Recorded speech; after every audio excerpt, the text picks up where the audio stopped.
ఒకప్పుడు ఇండియాలో లక్షల సంఖ్యలో వల్చర్స్ కనపడేవి. ఇప్పుడైతే చాలా అరుదుగా మాత్రమే కనపడుతున్నాయి. ఎందుకననుకుంటున్నావా? ప్రధాన కారణం డైక్లోఫెనాక్ అనే మందు. రైతులు తమ పశువులకు, ఎద్దులకి నొప్పి తగ్గించడానికి ఈ మందుని ఇంజెక్షన్గా వేసేవారు.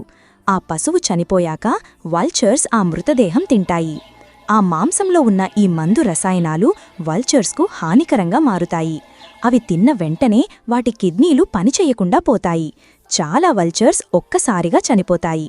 ఈ ఒక్క కారణం వల్లే 1990 నుండి 2000 మధ్యలో ఇండియాలో వల్చర్స్ సంఖ్య 99% తగ్గిపోయింది. అంటే ఒకప్పుడు లక్షల్లో ఉన్న పక్షులు ఇప్పుడైతే వేలల్లో కూడా కనపడడం లేదు మావా. ఇది ఎకోసిస్టమ్కి కూడా పెద్ద నష్టం. ఎందుకంటే వల్చర్స్ మృత జంతువులను తిని పర్యావరణాన్ని శుభ్రంగా ఉంచుతాయి. అవి లేకపోతే వ్యాధులు వ్యాపించే ప్రమాదం కూడా పెరుగుతుంది.